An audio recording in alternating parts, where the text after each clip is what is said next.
बिस्मिल्लाहिर्रहमानिर्रहीम। आज मुझे जो असाइनमेंट प्रेजेंटेशन के लिए टॉपिक दिया गया है वो है केस लॉ 2016 CLD 1864, जो कि डालडा फूड्स एक प्राइवेट लिमिटेड कंपनी उसमें एपिलेंट थी और एमएस शील कॉरपोरेशन लिमिटेड उसमें रेस्पोंडेंट थी। सबसे पहले हम इस केस के रिलेवेंट फैक्ट्स देख लेते हैं कि केस में जो अपिलेंट है वो एक मैन्युफैक्चरर है, मतलब और एक रिनाउंड वेजिटेबल घी और कुकिंग ऑयल बनाती है सिंस प्री पार्टीशन में, मतलब 1947 से भी पहले का वो है जो कुकिंग ऑयल और वेजिटेबल घी वगैरह बनाती है। ठीक है, जिसकी कैटेगरी वो क्लास 29 में फॉल करती है। और रेस्पोंडेंट जो है वो एक मतलब मुख्तलिफ डिफरेंट गुड्स में जो है वो मैन्युफैक्चर करता है और उसको सेल करता है, जिसकी वो है क्लास 3, 21 और 20 और 10 में जो है उनकी कैटेगरी फॉल करती है, जिसमें क्लास 3 में आती है उसकी टूथपेस्ट, क्लास 21 में आती है टूथब्रशेस और क्लास 10 में आती है बेबी केयर प्रोडक्ट्स, जो कि ये 1974 से कर रहा है। और उसने ये क्लेम किया है कि उसने जो भी चीज़ें वो गुड्स वगैरह सर्विसेज कर रहा है, बना रहा है, मैन्युफैक्चर कर रहा है, उसकी रजिस्ट्रेशन उसने करवाई हुई है ट्रेडमार्क की। और जितनी भी क्लासेस हैं 1 to क्लास 45 वो के international classification of goods and services है अंडर नाइस एग्रीमेंट, उसके तहत उसने सारी क्लासेस की रजिस्ट्रेशन करवाई हुई है और उसके पास सर्टिफिकेट है। तो इसको फर्दर हम डिस्कस करेंगे कि कोर्ट ने इसको कैसे सॉल्व किया है। फर्दर जो है अपीलेंट जो है वो एक जो इसमें एक शील्ड का बताया गया है, जो कि शील्ड ट्रेडमार्क के तौर पे नहीं यूज़ कर रहा, जबकि रेस्पोंडेंट जो है उसको एज ए ट्रेडमार्क के तौर पे यूज़ कर रहा है। इन दोनों में एक डिफरेंस है कि एक मार्क जो है वो ऑर्डिनरी तौर पे यूज़ होना और एक मार्क जो है वो ट्रेडमार्क के तौर पे यूज़ होना। तो वो जो दोनों पार्टीज़ हैं वो उनकी जो प्रोडक्ट्स हैं वो डिफरेंट इन नेचर हैं, मतलब वो डिफरेंट तरीके, मतलब एक घी अलग तरीके से बनाया जाता है, वो टोटली डिफरेंट है। और उनको जो है वो कस्टमर्स की नीड्स भी डिफरेंट कस्टमर्स की नीड्स होती हैं और वो यूजुअली शॉप्स पे भी डिफरेंट लोकेशंस पे रखे जाते हैं। तो इस केस में इशू क्या था, क्वेश्चन या डिस्प्यूट जो हम कहें वो क्या था, वो ये था कि क्वेश्चन जो है ट्रेडमार्क किन सर्कमस्टेंसेस में जो है वो सिमिलर हो सकता है। पहली बात, कंफ्यूजिंगली अगर सिमिलर हो, और मतलब एक ट्रेडमार्क दूसरे ट्रेडमार्क से या मार्क दूसरे ट्रेडमार्क से सिमिलर किन सर्कमस्टेंसेस में हो सकता है। दूसरा क्वेश्चन ये था कि अगर किसी के पास रजिस्ट्रेशन सर्टिफिकेट है तो क्या वो दूसरी पार्टी को मतलब वो सर्टिफिकेट उसके लिए क्या अथॉरिटी है कि वो दूसरे ऑनेस्ट ट्रेडर्स को उनमें जो है वो प्रोहिबिट कर सकता है, उनको मना कर सकता है कि वो उसमें ट्रेड ना कर सकते हैं। तो हम ये कहें कि इन पार्टीज़ के दरमियान जो कि इशू है वो आइडेंटिकल या कंफ्यूजिंग सिमिलर ट्रेडमार्क का है। ठीक है, तो इस केस में प्लेंटिफ का जो मार्क है वो शील्ड है और जो केस फंक्शनिंग नहीं कर रहा एज ए ट्रेडमार्क, जबकि डिफेंडेंट का जो है शील्ड वो एक ट्रेडमार्क के तौर पे यूज़ कर रहा है। अब इसमें कोर्ट ने क्या रीजनिंग दी, कोर्ट ने ये कहा कि जो ट्रेडमार्क की फ़िलॉसफी है वो इस पे काम करती है कि यूज़ इट और लूज़ इट। जब एक ट्रेडमार्क आपको अडॉप्ट हो गया तो वो आपकी हमेशा प्रॉपर्टी नहीं रह सकता। हाँ, जब तक आप उसको यूज़ कर रहे हैं एज ए ट्रेड में तो आपकी प्रॉपर्टी है। अगर आपने उसको अबंडन कर दिया, छोड़ दिया, तो आप उसके सारे राइट्स लूज़ कर देंगे।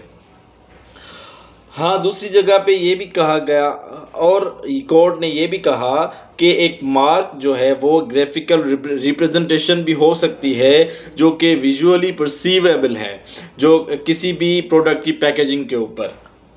ठीक है, और जो कि कनेक्ट करती है प्रोडक्ट्स को उसकी ओरिजिन से, जिससे कस्टमर ये देख के, कस्टमर जो है वो उसको देख के जो प्रोडक्ट उसको चाहिए होती है वो उसको प्रेफर करते वो लेता है, और जो उसको नहीं चाहिए होती है वो उसको छोड़ देता है, उसको रिफ्यूज़ कर देता है। सो इस केस में ये हुआ कि अगर अपीलेंट जो है वो अगर ये डिसाइड कर दे कि मैं अपनी डाल्डा से जो है जो हेल्थ शील्ड है उसका साइन उसकी पैकेजिंग से रिमूव भी कर दे, तो भी उसकी डिस्टिंक्टिवनेस पे कोई भी फ़र्क नहीं पड़ेगा, और जो कस्टमर होगा वो ऑलवेज जो है उसकी प्रोडक्ट जो है वो अपनी चॉइस की प्रोडक्ट को चूज़ करेगा। यही की डिफरेंस है बिटवीन द मार्क और ट्रेड मार्क। और ठीक है, अच्छा, जब हम ये देखना चाहेंगे कि किन सर्कमस्टेंसेस में ट्रेडमार्क जो है सिमिलर हो सकता है विद अनदर ट्रेडमार्क, ठीक है, तो उसमें से एक जो इसमें केस में बताया गया है क्लासिक ट्रिनिटी, एक टेस्ट रिक्वायर होती है जिसके 3 एस्पेक्ट्स हैं इसमें देखे जाते हैं कि एक तो जो है गुडविल देखी जाती है ट्रेडमार्क की, कि आया प्लेंटिफ की उसमें गुडविल है दूसरे सिमिलर गुड्स से या नहीं। दूसरा, उसमें miss representation made by any party, made by defendant और प्लेंटिफ, अगर उसमें मतलब जिसके खिलाफ भी केस आया वो मिस रिप्रेजेंट गलत बयानी कर रहा है या नहीं कर रहा। तीसरा, actual damage cost to the parties, दूसरी पार्टी को अगर जो है किसी भी पार्टी के एक्ट से उसको क्या डैमेजेस हो रहे हैं। तो इस केस में अगर हम देखें तो रेस्पोंडेंट को आया एक रेपुटेशन है, उसकी गुडविल है उसके ट्रेडमार्क में, बट जो कि लिमिटेड है only falling in the classes 3, 21 और 10, जो कि वो मैन्युफैक्चर करता है सिर्फ टूथपेस्ट, टूथब्रश और बेबी प्रोडक्ट्स, ना कि उसको जो है वो मैंने जो क्लास 29 में वो कोई भी ऐसी गुड्स या कोई भी ऐसी चीज़ ना सेल करता है ना ही मैन्युफैक्चर करता है। इसलिए इस टेस्ट में ये जो है वो क्लास 29 में वो फेल हो जाता है, मतलब उसकी कोई गुडविल उसकी जो क्लास इसमें जो टेस्ट की गई, टेस्ट का नाम मैंने बताया क्लासिक ट्रिनिटी, वो क्लास 29 में फेल हो गई। दूसरा देखिए हम मिस रिप्रेजेंटेशन अगर अपीलेंट की तरफ से, तो ये भी हमने एक जो है उसकी पैकेजिंग इसमें दिया गया है, तो उसकी पैकेजिंग पे कोई भी ऐसी मिस रिप्रेजेंटेशन नहीं की गई उसके डिफेंडेंट को। तीसरा, एक क्लासिक टेस्ट होता है मोरन इन हरी, जो कि नॉर्मली यूज़ होता है सर्कमस्टेंसेस में जहां कहीं पे भी ऐसी प्रोडक्ट्स बोथ पार्टीज़ की जो है नेचर जो है वो सेम हो। तो इसमें ये किया गया, इसमें ये देखा गया कि जो इन दोनों की जो है वो नेचर अलग है, डिफरेंट कस्टमर्स को सेल होती हैं, डिफरेंट शॉप्स पे रखी जाती हैं, डिफरेंट शॉप की लोकेशन पे रखी जाती हैं चीज़ें। तो जो है ये मॉरन हरी टेस्ट जो है वो अपीलेंट के फेवर में गई और रिस्पोंडेंट के अगेंस्ट में गई। तीसरा जो क्वेश्चन था इसमें वो क्या सर्टिफिकेट ऑफ ट्रेडमार्क रजिस्ट्रेशन का जो है वो रिस्पोंडेंट जो है वो किसी भी ऑनेस्ट ट्रेडर को ब्लॉक कर सकता है या नहीं। तो कोर्ट ने ये कहा कि बिल्कुल ऐसा नहीं है, trademark registration certificate is not license to stop other traders, ये कोई लाइसेंस नहीं है कि जो है आप दूसरे ट्रेडर्स को ऑनेस्ट ट्रेडर्स को उससे मना कर दें।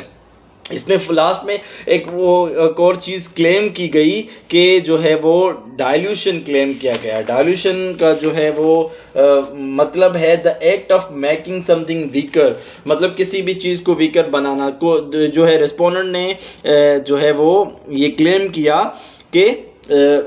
अपीलेंट की जो ये प्रोडक्ट है वो उसकी डाइल्यूशन क्रिएट कर रही है, लेकिन ये कोई प्रॉपर क्लेम नहीं था। कोर्ट ने ये कहा क्योंकि डाइल्यूशन क्लेम करने के लिए आपकी ट्रेडमार्क को वेल नोन होना ज़रूरी है। वेल नोननेस जो डिफाइन की गई है according to Paris Convention 6B article में, और जो है वो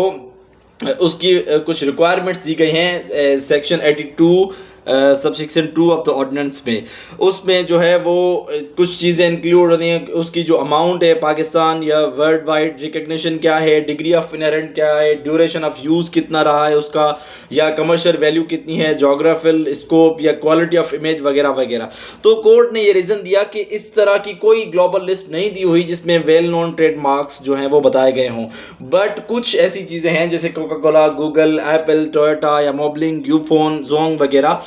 जो है वो इस चीज़ में काउंट की जाती हैं और वो प्रोटेक्ट की जाती हैं कि अनऑथराइज्ड पर्सन उनको